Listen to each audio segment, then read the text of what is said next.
The UPYR, barbed-tongue vampire, Polish. The infamously bloodthirsty UPYR is enormous and ravenous. The UPYR not only consumes vast quantities of blood by drinking it, but also takes pleasure in lying in and bathing in it. A tremendous embrace from the UPYR will render you helpless, and then it will stick its barbed tongue in your neck and drink you dry. Some persons, after death in Polish mythology, transform into the UPYR for the following reasons. 1. Not having been baptized. 2. Committing suicide. 3. Dying as a result of a major oppression. And 4. Not getting suitable ceremonies after death. UPYR, Daywalker Vampire, Russia. UPYR may look like an ordinary Russian citizen. It might even be possible to go out during the day like a Russian citizen. Although on the outside it looks harmless, it is actually a deadly vampire looking for blood. It may eat your heart after tearing it with steel jaws. Whenever possible, UPYR would take the life force from the children before they drained their parents.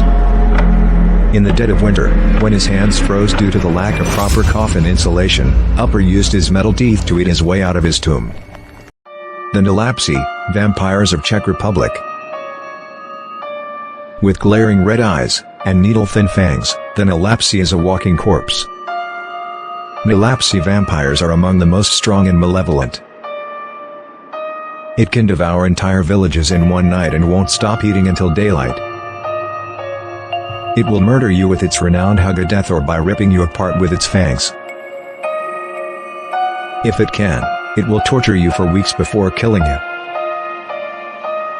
If the Nelapsi happens to leave survivors behind, they will be quickly killed off by the deadly NEUNTÖTER-style plague that follows after it wherever it goes. Finally, the Nelapsi can kill by gazing at people. Its favorite game is I Spy with My Little Eye from church steeples, which kills everybody who looks at it.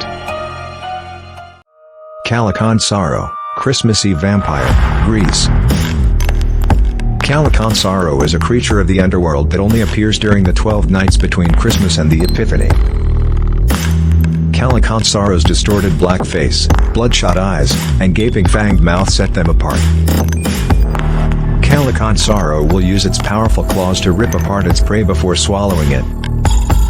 Any baby born between Christmas and the Epiphany, according to Greek mythology, is destined to grow up to be a CALLICANTZARO. But a treatment exists. Your newborn child's curse can be broken if you simply hold its feet over an open flame long enough for the toenails to burn. CALLICANTZARO has a strong sense of nostalgia for the human family it once had, and it is rumored to travel far and wide in search of its long-lost siblings only to devour them. VARACOLACI, the most powerful of all vampires, Romanian. VARACOLACI is probably the most powerful of all vampires.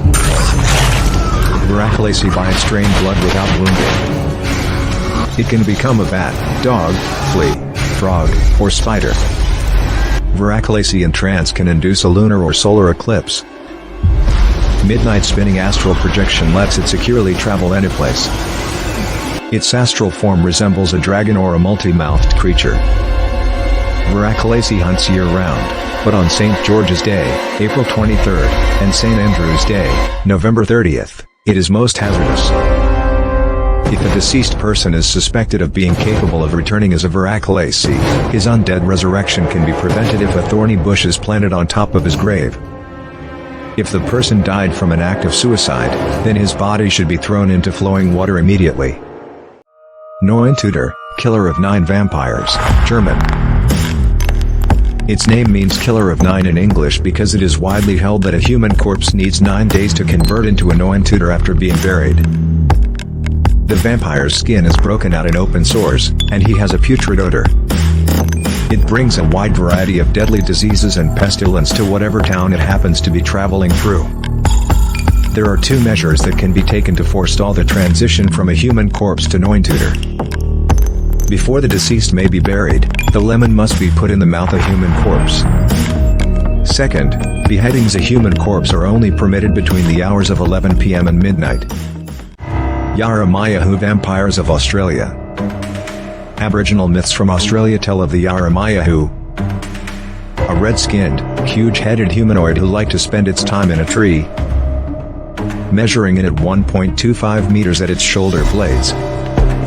If you walk under that tree, it will pounce on you, and the tiny suckers all over its body will ensure that it stays put no matter how hard you try to get free. Since it lacks teeth, it must resort to the suckers on its hands and feet to drain your blood until you are too weak to flee or even move. Then it leaves you there and goes off to play with the kangaroos and koalas. When it gets back from partying, it immediately starts to work, swallowing you whole with its huge mouth and then spitting you back out a little later, fully intact and still alive.